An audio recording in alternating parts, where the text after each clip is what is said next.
সাবিনা, সাবিনা, সাবিনা, কি ব্যাপার? সকাল সকাল এই ফকির মিছিল ডাকাটা এই করতেছে? হ্যাঁ, কোত্থেকে?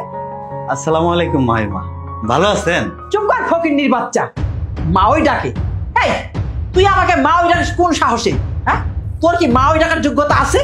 আর তোকে তো আমি স্বীকারই করি না তুই আমার ছেলের শ্বশুর বাড়ির আত্মীয়। আপনি এসব কি কইতাছেন? তোকে আমি যা বলছি একদম ঠিক বলছি। তুই কোন সাহসে আমাদের বাড়িতে আসিস? তোকে না একদিন বলছি তুই এই ফকিরনির বেশ বসা নিয়ে তুই আমাদের বাড়িতে আসবি না।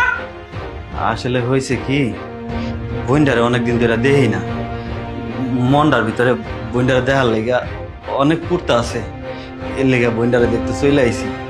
মাহিমা, আপনি আমার বইন্ডারে একটু ডাইকা দেন, আমি আপনার কথা দিতে আসি, সোহের দেখা দেখে আমি চলে যাবো। এই তোমার যে আমি বলতেছি তোমার কথা কি কান নিয়ে যাচ্ছে না? বেরো বেরো বেরো যা। ভাইজান, তোমার না কইছি এই বাড়িতে তুমি আইসো না, কেন তুমি এই বাড়ির কাছে আইসো? বোন রে, কতদিন হয়ে গেছে তুই একটু ফোন দাস না, তোর কোনো খোঁজ খবর পাই না। আসলে হয়েছে কি, তোর নিয়ে একটা বাজে স্বপ্ন দেখছি, মনটার ভিতরে খুব পড়তেছিল, এর লেগে দেখতে চলে আইছি। তুই ছাড়া আমার আর আপন কে আছে ক? আমার যত সব চিন্তা তোরে নিয়েই তো। বোনের লেগে দরা দেখে উতলাইয়া উঠছি। আও খানা কি জানি হ্যাঁ বোনের মাইরা কিক হালিস। আর তোর বোনে তো বহাল তো বিয়াতে ভালোই আছে। মা বাদ দাও না, অনেক দূর থেকে আসছে, আপনি কিছু মনে করেন না, বসেন না, বসেন। খবরদার, খবরদার তুই আমার সোফায় বসবি না। আর তোর এই নোংরা ড্রেস পরে আমার সোফায় বসলে আমার লাখ টাকার সোফা নষ্ট হয়ে যাবে।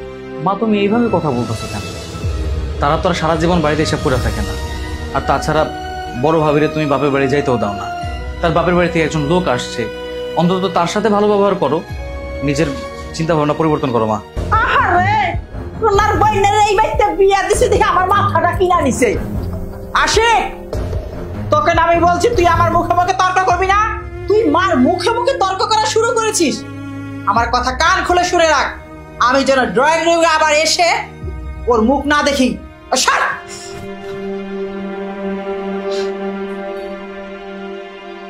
ভাইজান, আপনি কিছু মনে করেন না। না ছোট ভাই, আমি কিছু মনে করি নাই, আর আমি তো গরিব মানুষ, আমি কিছু মনে করলো কার কি আসা যায়। বাইরে এই দিন দিনিয়াতে আমার এই বন্ডা ছাড়া আপনার কেউ মেরে ভাই, আমার এই বন্ডার কিছু হইলে আমি বাঁচব না ভাই। আমার এই বন্ডার দিকে রাখিস ভাই, তোর কাছে একটাই অনুরোধ ভাই।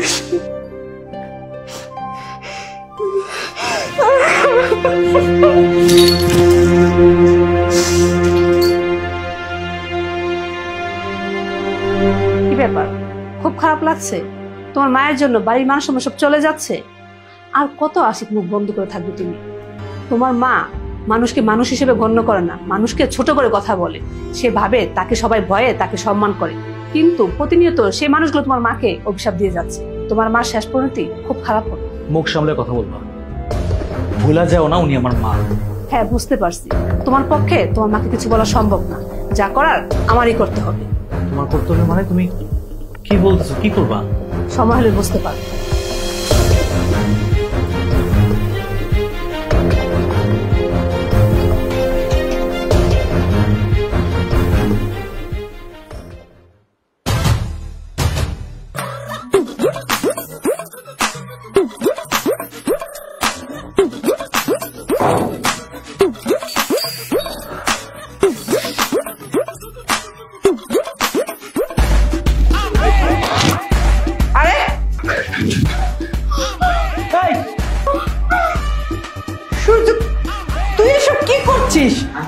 আন্টি, আমার কোনো দোষ নাই, আমি ছোটবেলা থেকে আশিকের সাথে চলি।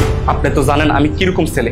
এই ভাবি আমার আইফোনের লোভ দেখাইয়া আমার আনছে যে ওনার সাথে একটু। হায় হায়, তোর কত বড় সাহস! তুই আমার বাড়ির বউ হয়ে তুই পর পুরুষের নষ্ট করতেছ। মা, আপনি তো জানেন আমার দ্বারা কি এগুলো সম্ভব। মা, আপনি একটু বোঝেন মা। তোর নষ্ট গোষ্ঠী কি?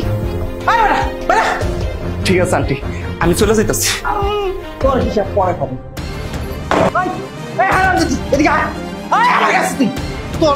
তোর এত বড় সাহস তুই তুই যাস?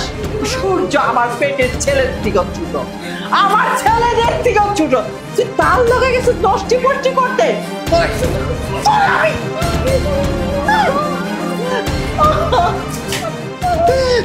আমার বাড়ির থেকে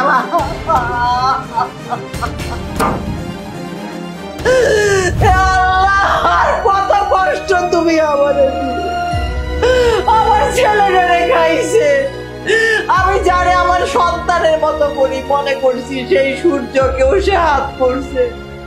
হে আল্লাহ, তুমি আমারে নিয়ে আসো। আমি এই জীবন চাই না, আমি এই জীবন চাই না, আমি আর চাই না, আমি আর বাঁচতে চাই।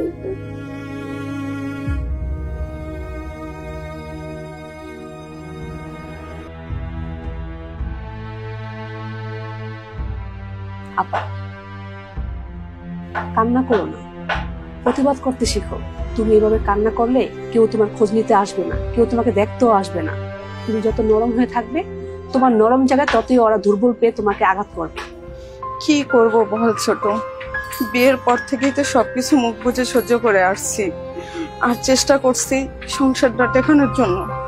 আমি তোর ভাইকে কথা দিয়েছি, আমার যত কষ্টই হোক, সুখ দুঃখে আমি এই সংসার ছেড়ে কখনো আলাদা হব না।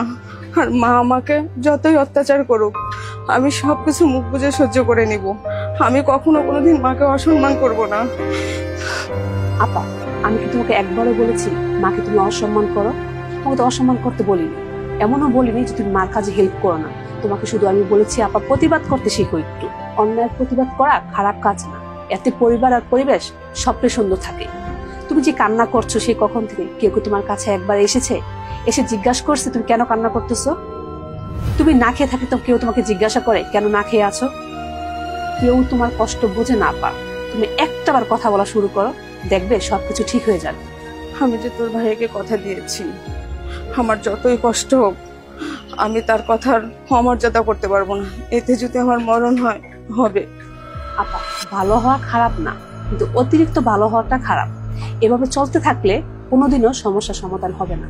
আমি আর কি করব ছোট বল, আমি আর সহ্য করতে পারছি না। এখন শুধু অপেক্ষায় আছি উপর আল্লাহ কবে উপরে নিয়ে যাবে। আপা, তুমি টেনশন করো না, আমি যখন এখানে আসছি আমি সবকিছু সমাধান করে তারপর এখান থেকে যাব। চলো বাসা চলো, আসো। আরে আসি, আর কতক্ষণ চুপচাপ থাকবি? কিছু একটা বল। কি বলবো, ঘরের মধ্যে শুধু অশান্তি আর অশান্তি, আর ভালো লাগতেছে না। আবার কি হলো তোকে করে? আরে বাপরে, ঘরের ভিতরে সারাক্ষণ শুধু ঝগড়া ঝামেলা, চিল্লা পাল্লা, সবকিছু। বউ কয় মার দোষ, মায় কয় বোর দোষ। আসলে যে কার দোষ কার গুণ আমি নিজেই বুঝতে পারতেছি। আরেকদিকে দেখ, আমার ভাবি বিধবা, ভাইটা মারা গেছে। অন্য সব মেয়ে এলে কি করতো? বাড়ি ছেড়ে চলে যেত, অথবা নিজের বুঝতে বুঝতো আর একটা বিয়ে করতো, কিন্তু তা করে নাই আমার ভাবি। আমার ভাবি কতটা কষ্ট করে দেখ সংসারটা আগলায় রাখছে। জামাই নাই, তারপরে শ্বশুর বাড়িতে বৈশা মার সেবা যত্ন করতেছে। কিন্তু আমার মা, সে বুঝতেই পারতেছে না। সে শুধু ভাবতেছে যে সবাই তার শত্রু আর সে একাই সবকিছু বোঝে। আচ্ছা, আমার একটা কথা কম, এই যে ধর মা ভুল করছে, মাইনা নিলাম, কিন্তু আমি তো সন্তান, আমি তো মার মুখে মুখে কথা বলতে পারবো না, মার কোনো শাসন করতে পারবো না, আমার অন্যায় বিচার করতে পারবো না। সে তোমার মা, আমি কি করবো এখানে বল? তোর মা যা করছে একদম সঠিক কাজটা করছে। তাছাড়া তোর বাবির নজর বালা না। ওই দিন কি করলাম, তোরে খুঁজতে তোকে বাড়িতে গেলাম, গিয়াসিরা দেখি তোর ভাবি একা। আমি বললাম ভাবি আমার একটু চা দেন। তো ভাবি কি করলো, চা দিতে আসলো, আমার হাতে এইভাবে স্পর্শ কইরা আমার দিক কুনজরে তাকাইছে। তোর ভাবিরে যতক্ষণ এই বাড়ির থেকে না বার করবি, তগর সংসারটারে একদম তছনছ করে দিব। আসলে তোর ভাবি কিন্তু সুবিধার না, তোর মা যা করে একদম সঠিক কাজটাই করে। কি কর সত্যি? একদম ঠিক কইতাছি বন্ধু। আচ্ছা বাদ দে তো, এসব কথা শুনতে ভালো লাগতেছে না, মাথা খারাপ হয়ে যেতেছে। চা দোকানে যাবি? চল চায়ের দোকানে যাই, তোর একটা মামা স্পেশাল চা খাও। চল।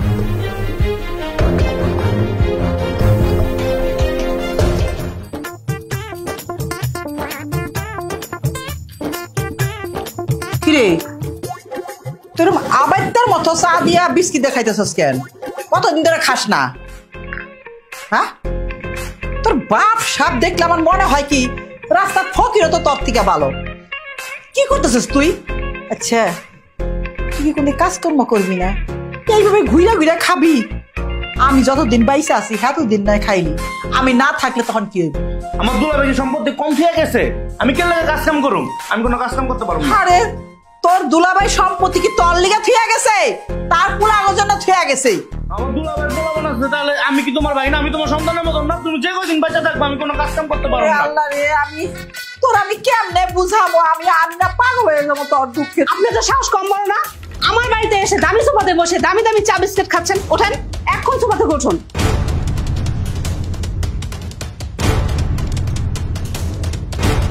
আব্বা, তোমার ঘরে থেকে আমার এগুলো কি কইতাছো? তোমার ভাইয়ের অপমান করতেছো তোমার সামনে। এই, তোমার এত বড় সাহস কি করে হয়? তুমি আমার ভাইয়ের মুখের দিয়ে খাওয়ার চা তুমি কাইরা নিয়ে গেলা গা? হ্যাঁ, এত বড় সাহস তুমি কি করে পাইলা? উনি আপনার ভাই হতে পারে, কিন্তু ছোট লোক। আপনি তাকে টাকা না দিলে সে একবেলা খেতেও পারে না। তার আবার কিসের এত বিলাসিতা? ওনার তো এবারে চাকর হওয়ার যোগ্যতা নেই। উনি যদি এমন দামি সোফায় বসে চা খায়, সেটা আমি কিভাবে মেনে নিব? কত বড় বেয়াদব মাইয়া দেখছো? আমি তোমার ভাই, আমার কোনো সম্মান তো দূরে কথা, উল্টো অপমান করতেছো তোমার সামনে। আপনার মান থাকলো তো আমি আপনাকে অপমান করবো? আপনার তো মান সম্মানই নেই। তুমি আমার ভাইকে অপমান করতেছো। মুখ সামলে কথা বলো বৌমা। আপনি চুপ করুন, আপনি মুখ সামলিয়ে কথা বলুন। আপনি কি জানেন না যে এই সংসারটা আমার আর আমার স্বামীর টাকা দিয়ে চলে? আপনি কি একবার চিন্তা করে দেখছেন, আমরা যদি আপনাকে টাকা না দিই আপনি কি করে চলবেন? আপনি হয়তো মনে মনে ভাবতেছেন যে আমরা টাকা না দিলেও আপনি যে অর্থ সম্পদ আছে আপনি তা বিক্রি করে আপনার জীবন পার করে দিবেন। একটা কথা মাথায় রাখবেন, আপনার যে অর্থ সম্পদ আছে তা বিক্রি করে হয়তো আপনি 2-4টা লোক রাখতে পারবেন, কিন্তু তারা আমাদের মতো আপনাকে আদর করে রাখবে না। আর এই অর্থ সম্পদ শেষ হয়ে গেলে আপনার রাস্তা করে মরতে হবে। আর আপনি এখন এখানে দাঁড়িয়ে আছেন কেন? বের হন, বের হচ্ছেন না কেন?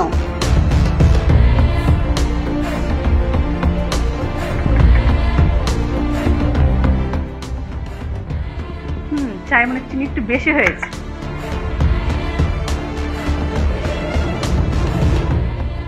চিনি বেশি হয়েছে? তুই আমারে পর্যন্ত চা খাইতে দিলি না।